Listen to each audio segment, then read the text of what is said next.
Good morning, सुप्रभात, केम छो, सलाम। उम्मीद है बेटा आप सब लोग बेहतर होंगे, अपना ध्यान रख रहे होंगे। अब कल आपका एग्जाम है, ठीक है।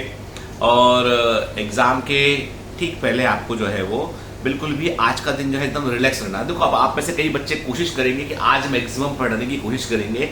मैं क्लियर कर दूं, डोंट ओवरलैप योर ब्रेन। अपने ब्रेन को ओवरलैप मत करना। जो तुमने अभी लेसन में पिछले कुछ दिनों में पढ़ा है ना, वो ब्रेन में प्रेजेंट है। अब ब्रेन को स्ट्रेस मत देना। आज अच्छे से नहीं सोना बेटा, ठीक है। मतलब है ना, आपकी नींद प्रॉपर रहना चाहिए, आप फ्रेश फील करना चाहिए, आप अलर्ट फील करना चाहिए एग्जाम के दौरान। ऐसी गलती मत करना कि एग्जाम के ठीक पहले हमने नींद नहीं ली पूरी, हमने ठीक से सोए नहीं, हम एग्जामिनेशन हॉल में हमको जो है वो धीमे धीमे झपकी आने लगी, हमको ठीक है घबराहट होने लगी है ना। तो कोई भी ऐसा काम मत करा। दूसरा ये है कि प्रिकॉशन लेना, मास्क का इस्तेमाल करना बेटा, ठीक है ना। मास्क का इस्तेमाल करना। मैं तिरुपति ट्रिप से भी लौट कर आया हूँ, मेरे को आते साथ ही थोड़ा सॉर थ्रोट लगा मुझे, है ना, और थोड़ा गला खराब लगा। तो फिर मैंने RT-PCR कराया, मैं कोविड पॉजिटिव हो गया। दोबारा से मेरे को जो है कोविड हो गया, ठीक है। और मैं भी अपने कमरे में आइसोलेशन में हूँ। अभी 5 दिन के लिए मुंबई में आइसोलेशन में रहना पड़ता है फिलहाल आपको। तो 5 दिन तक मैं भी आइसोलेटेड हूँ अपना। खांसी भी मुझे हो गया, हालांकि सॉर थ्रोट जो है वो पहली बार जब कोविड हुआ था उससे ज्यादा सॉर थ्रोट इस बार हुआ मेरे।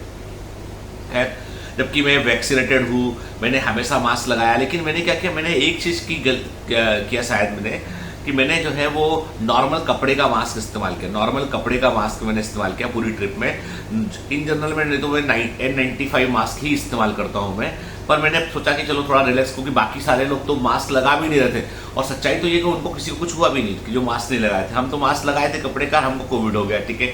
अब क्या बतलाए ना, मतलब कोविड का कोई ईमान धर्म कुछ भी नहीं है, मतलब है ना, मतलब जो बेचारा मास्क लगाया उसको जाके जो है वो लग जाओ। खैर, जो हुआ सो हुआ। कहीं ना कहीं ये भी हो सकता है कि मेरी थोड़ी सी इम्यूनिटी कोविड को लेकर थोड़ी वीक हो, या मेरी बॉडी में रिसेप्टर थोड़े ज्यादा हो उसके लिए, तो इसलिए वो फट से पकड़ लेता है मुझे। तो खैर, वॉट एवर द रीजन, मेरा पॉइंट ये है कि बेटा आप अपना ध्यान रखना। आज कुछ ऐसा मत खाना कि कल पेट गड़बड़ रहे, ठीक है ना। कोई स्पाइसी बाहर का तला हुआ इस तरह का फूड मत खाइएगा, ठीक है ना। सुबह जब अपना एग्जाम देने जाए बेटा तो एकदम कूल माइंड से रहेगा अपना, ठीक है। यदि आपको जो है वो ऐसा लगता है कि मेरे को जुकाम छींक इस तरह के सिम्टम आते हैं तो कफ एंड कोल्ड की गोली मॉर्निंग में ले सकते हो। पर सिट्रिजिन मत लेना, उससे क्या होता है, उससे नींद आती है, उससे स्लीपरी लगता है। तो सिट्रिजिन जैसी मेडिसिन मत लीजिएगा सुबह सुबह ना, ताकि आपको स्लिपरी फील ना हो। दूसरा ये है कि एग्जामिनेशन हॉल में जो है अपने टाइम से जो टाइम दे रखा उससे आधा घंटा और पहले पहुंचेगा, हाफ एन आवर बिफोर पहुंचेगा बेटा, ताकि जो है वो कोई गड़बड़ ना हो अपना। और एकदम कूल माइंड से रहेगा कि सोचिएगा कि ठीक है, अब हो गया, जो करना जो होना था वो हो चुका है, जितना पढ़ना था पढ़ चुके हैं। अब हमारी बारी है डिलीवरी की, जो हमने किया उसको हम डिलीवर कैसे करके आएंगे, ठीक है ना।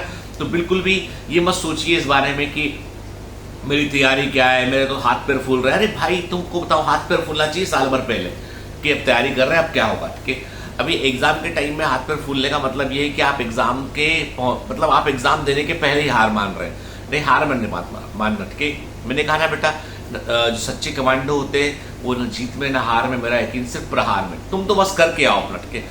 कर्म किए जाओ, फल की चिंता मत कर। गीता जी में लिखा है ना कि कर्म किए जाओ, फल की चिंता मत करो, ठीक है। आप जो भी एनर्जी दोगे, आप जो भी करके आओगे, वह रिजल्ट सामने आएगा, ठीक है। कोई बात नहीं। कई बच्चे बोलते हैं मैं अपने घर को क्या मुंह दिखाऊंगा, क्या होगा मेरा, उससे फर्क नहीं पड़ता बेटा। देखो बेटा, ये सब बातें बहुत पहले की होती हैं, है ना, कि भाई इतने महीने थे हमारे पास, इतना सब कुछ था। यदि हम हर बार प्रेशर में अपने आप को तोड़ रहे हैं, प्रेशर में हम यदि आके एग्जाम नहीं दे रहे हैं, तो हम कोई भी एग्जाम नहीं दे पाएंगे फिर, ठीक है। हम कुछ भी नहीं निकाल पाएंगे, क्योंकि हमको एक दिन तो एग्जाम देना पड़ेगा ना बेटा। तो वो एग्जाम का जो प्रेशर है, साइकोलॉजी, वो मुझे मालूम भारी लगती हो, लेकिन फेस तो करना पड़ेगा उसे, फेस तो करना पड़ेगा, ठीक है। तो इसीलिए बेटा मैं बोलता हूं आपसे कि ये, इसे आपने सुना होगा ना कि जब जो है वो बच्चों का जन्म होता है तो माँ को बड़ा कष्ट होता है, माँ बनने की प्रक्रिया में बड़ा पेन होता है, ठीक है। तभी जाके बेबी होता है, और माँ सृष्टि की निर्माता है, ठीक है। सारा जीवन चल रहा है उससे। तो आप सोचो, बच्चे का जन्म भी एक कष्टप्रद प्रक्रिया के बाद होता है।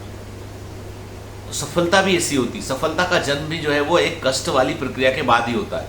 तो इसलिए सक्सेस के लिए कभी भी नहीं मत सोचो कि कंफर्ट जोन में रहोगे। कल एग्जामिनेशन हॉल में जब आप होगे ना, तो एक बात ध्यान रखना बेटा कि आपके साथ बहुत सारी ब्लेसिंग्स है। बायोमेंटर्स की पूरी टीम की ब्लेसिंग्स आपके साथ में।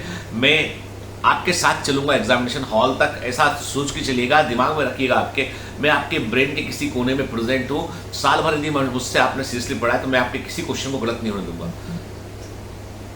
जो क्वेश्चन में उलझोगे सिर्फ मुझे एक बार रिकॉल कर लेना, आपको उसका आंसर आ जाएगा। I am not the God, ठीक है, I am not the angel, but मैं कहता हूं भरोसा है, मुझे भरोसा है, सबकॉन्शियस माइंड में मुझे भरोसा है कि तुम्हारे सबकॉन्शियस माइंड से यदि मैं थोड़ा भी जुड़ा हो ना तो तुम जो है एग्जाम में गलत करके नहीं आओगे, ठीक है। यकीन रखिए अपने ऊपर बेटा। ये सारा खेल जो है वो टाइम मैनेजमेंट का है, तो गलती मत करना, गोले समय पर भरते रहना आपके, है ना, और बिल्कुल टाइम को एकदम मैनेज करना, सारा खेल, उलझना मत। कोई क्वेश्चन कठिन दिखता नहीं बनता ना, घबराना नहीं, आगे बढ़ जाना, ठीक है। हर क्वेश्चन कठिन नहीं होता है, हर क्वेश्चन ना होने वाला नहीं होता है, आगे बढ़ जाना, बाद में सेकंड राउंड में उस क्वेश्चन को करना, ठीक है ना। गोले भरते में गलती मत करना कि 1 और 2 और 3 क्वेश्चन किया, चौथा छोड़ा है तो 5वें क्वेश्चन का आंसर चौथे में डाल दिया, ऐसी गलती मत करना। कुछ बच्चे करते हैं तो ऐसी गलती, छोड़ो उसको, ध्यान रखो उसको क्या छोड़ा मैं, ठीक है ना, क्लियर। चलिए बेटा ना, ऑल दी बेस्ट ना। मेरी तबीयत कल ठीक नहीं थी, अदरवाइज मैं कल लाइव सेशन का मैंने आपसे कहा था प्लांट फिजियोलॉजी का, पर मैंने कहा आप पढ़ लेंगे, समझदार है बेटा, सेल्फ स्टडी कर सकते हैं आप लोग, है ना। मुझे थोड़ा अब 3-4-5 दिन मैं आइसोलेटेड हूँ, कल से रिपोर्ट आया है तो तब 4-5 दिन तो मैं अभी, मेरी अवेलेबिलिटी थोड़ी कम रही है। हालांकि पेपर आने के बाद में शैल मैडम, नंदी सर ये सब एक्सप्लेन कर देंगे, मुझसे भी कंसल्ट कर लेंगे उस बारे में, है ना, मैं भी आपको बता दूँ। तो वो मेरा मानना है कि पेपर देने के बाद, मैं तो सच बता रहा हूँ, मैं तो पेपर देने के बाद 1-2 दिन तो पेपर देखता नहीं हूँ। पेपर जब तुम देख के आओ ना, कल जब तुम पेपर देख के आओ ना संडे के दिन, तो पेपर को गोल करना, संभाल कर रखना, और 1 वीक के बाद खोलेंगे उसको। कितने दिन? 1 वीक के।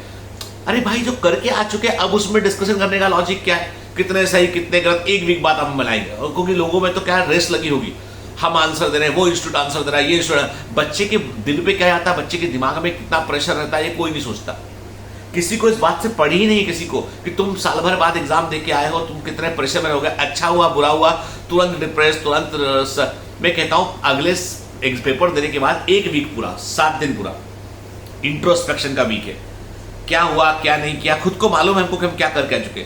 अभी हम चेक करके सही और गलत कर लेंगे, उससे कुछ बदलने नहीं वाला, जो होना था वो हो चुका है 7 दिन बाद। अब इसको बोलेंगे कि मैं आंखें बंद कर लेना, अनदेखी करना नहीं बोलूंगा, मैं बोलूंगा ये साइकोलॉजिकल ट्रॉमा से बचने की चीजें, मनोवैज्ञानिक ट्रॉमा जो होता है ना पेपर देने के बाद में, अरे यार हमारे तो 550 सोचा था 500 ही आ रहे हैं, तो वो ट्रॉमा से बचना है। उसके बाद फिर अपनी कमर कस लेना है कि भैया पेपर चेक किया, अब हमको मालूम क्या होने वाला है।